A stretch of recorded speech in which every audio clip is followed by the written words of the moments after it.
आइए हम सुनाते हैं तीनों बहुओं की मज़ेदार कहानी। अपने घर की तीनों बहुओं के रवैये से सास बहुत ज़्यादा परेशान थी। आए दिन तीनों बहुओं में किसी न किसी बात को लेकर अनबन हो जाती थी। तब से ही तीनों बहुएं एक दूसरे से नाराज़ रहती थी। ना कोई सीधे मुंह किसी से बात करती थी, ना किसी का कोई कहना मानती थी। आसपास के पड़ोसी भी इस बात को अच्छी तरह से जानते थे। एक दिन इसलिए सासू माँ ने तीनों बहुओं को तुरंत अपने पास में बुलाया और कहा, मैं तुम सभी को देख रही हूँ, कई दिनों से तुम सभी अलग अलग काम कर रही हो। सास की बात सुनकर एकदम से बड़ी बहू बोल उठती है, नहीं मम्मी जी, मैं इन दोनों के साथ कोई काम नहीं कर सकती। मैं इस घर की बड़ी बहू हूँ, फिर भी ये दोनों मेरा कहना नहीं मानती। अरे जेठानी जी, जानबूझकर मुझसे डबल काम करवाती हैं आप, और छोटी तो मुझसे टेढ़े मुंह ही बात करती हैं। इन दोनों के बीच हमेशा सैंडविच बन जाती हूँ और बीच में आलू की तरह मसली जाती हूँ। मम्मी जी, इन दोनों को लगता है कि मैं इनके पैर तले दब जाऊंगी क्योंकि मैं इनसे छोटी हूँ, लेकिन नहीं, मेरा भी उतना ही अधिकार है जितना इन दोनों का। बड़ी आई मेरी चुगली करने के लिए, मुझे क्या कम समझ रखा है। तीनों बहू आपस में बहस करने लगती है और सास ये देखकर दोबारा टेंशन में आ जाती है और तीनों बहुओं से कहती है, चुप करो तुम सब, मेरी एक बात गांठ बांध के सुन लो।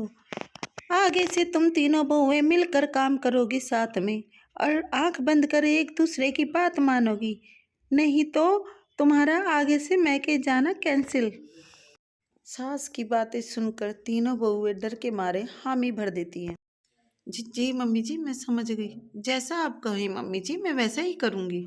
जी मम्मी जी, जो आप बोलेंगी मैं वही करूँगी। तीनों बहुएं सास की बात मानकर अपने गांठ बांध लेती है और एक दूसरे से वादा करती है कि साथ मिलकर ही काम करेंगे। ये सब देखकर सास खुश हो जाती है और वहाँ से चली जाती है। सास नीचे जाकर देखती है कि घर में शर्मा जी आए हुए हैं और तीनों बहुओं को आवाज़ लगाकर बोलती है, अरे बहू, जरा चाय बनाकर लाना, घर में शर्मा जी आए हुए हैं। सास की बात सुनकर तीनों बहुएं तुरंत किचन की ओर जाती है और चाय बनाना शुरू कर देती हैं। मुझे तो एकदम मसालेदार कड़क चाय पसंद है, तो हम शर्मा जी के लिए मसाले वाली चाय ही बनाते हैं। दीदी, गर्मी में मसाले वाली चाय कौन पीता है? मुझे तो इलायची वाली चाय बढ़िया लगती है, तो मैं तो इलायची वाली चाय ही बनाऊंगी।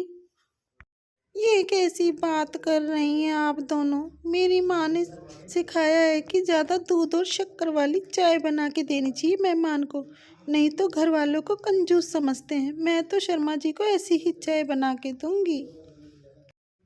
तीनों बहुएं अपने अपने तरीके से चाय में दूध, शक्कर, मसाला डालकर चाय बनाकर तैयार करती हैं और बाहर लेकर आती हैं। शर्मा जी को देती हैं। शर्मा जी पीकर देखते हैं तो सास को देखकर वो शर्मा जाते हैं और मन ही मन सोचते हैं कि मैंने चाय पीने के लिए हाँ ही क्यों की। और सासू माँ भी चाय पीकर देखती हैं और तीनों बहुओं से कहती है, अरे बहू, ये कैसी चाय बनाई है? ये चाय है या मीठे दूध का शरबत? क्या हुआ माँ जी, चाय अच्छी नहीं बनी क्या? कोई बात नहीं, मैं दोबारा बना कर लाती हूँ। चलो चलो अंदर। हाँ हाँ चलो, मैं अभी आती हूँ। नहीं नहीं, मुझे और चाय पीकर अपना पेट गड़बड़ नहीं कराना। मैं और चाय नहीं पीऊँगा, मैं चलता हूँ। शर्मा जी चुपचाप पतली गली से निकल जाते हैं और अगले दिन सास बहुओं से कहती है, अरे बहू, जाके ऊपर वाले कमरे की अच्छे से सफाई कर देना। मेरे गांव के दूर के रिश्तेदार आने वाले हैं और उस कमरे को अच्छे से चमका देना।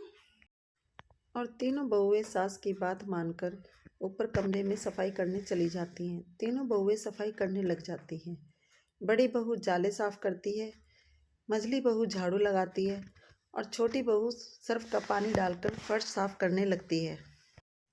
अरे दीदी, जिठानी जी, मैंने अभी फर्श धोकर साफ करी है और आपने धूल झटक कर उसे गंदा कर दिया। और मंजली दीदी, आप भी झाड़ू की धूल झटक कर फर्श गंदा कर रही हो। अरे तीनों को सफाई करना है, एक साथ सफाई करते हैं ना। अरे वही तो, हम साथ साथ हैं, घर साफ साफ है। तीनों बहू ऐसे ही काम में उलझ जाती है और 2 घंटे तक एक ही कमरे की सफाई करती रहती हैं। बहुत देर से अपनी बहुओं को ना देखने के कारण सास उन्हें ऊपर कमरे में देखने जाती है, लेकिन कमरे में घुसते ही वो गीली फर्श पर फिसलने के कारण नीचे गिर जाती है। अरे मेरी मैया, मेरी तो बुढ़ापे में हड्डी तोड़ दी, कमर ही तोड़ के रख दी रे। तीनों बहुएं आकर सास को उठाती हैं और गद्दे पे लिटा देती हैं। अरे मेरे हाथ पैर दर्द कर रहे हैं, दबा दो, आराम मिलेगा। हाँ हाँ माँ जी, जी माँ जी, जी माँ जी। और तीनों बहुएं एक साथ सास के हाथ पैर दबाना शुरू कर देती हैं। माँ की तो चीख ही निकल जाती है और नतीजा ये होता है कि सास के बचे हुए शरीर में भी दर्द उठ जाता है। ऐ राम, ये क्या कर दिया तुम तीनों ने। अरे मेरी तो किस्मत ही फूटी है कि मुझे तुम तीनों जैसी बहुएं मिली। हे भगवान, मेरे पूरे शरीर में दर्द बढ़ गया है, अब तो पता नहीं मैं चल भी पाऊंगी या नहीं। माफ करो मुझे, गलती हो गई मुझसे जो तुम तीनों को एक साथ काम करने के लिए बोला। सोचा था तुम तीनों अच्छे से मिलकर काम करोगी, लेकिन बड़े बुजुर्ग भी सही कहते थे, तीन तिगाड़ा काम बिगाड़ा। तुम तीनों ने ये बात ना आज साबित करके दिखा दी। तुम तीनों को तो समझाना यानी भैंस के आगे बीन बजाना है। तुम्हें अकेले अकेले काम करना है ना, तो अब से तुम अकेले ही अपना अपना काम करो। तीनों बहुएं वहां से जाने लगती हैं। अरे कहाँ जा रही हो? आप ही ने तो कहा कि अपना अपना काम करो, मुझे मुल्तानी मिट्टी लगानी है। अरे मुझे भी तो नेल पॉलिश लगानी है। मुझे ना मेहंदी लगानी है। सास अपना सर पीटने लगती है और कहती है, अरे मुझे भी लगाना है कुछ। क्या माँ जी, क्या माँ जी, क्या माँ जी? तुम्हारे घर वालों को फोन तुम्हारी हरकतें बताने के लिए।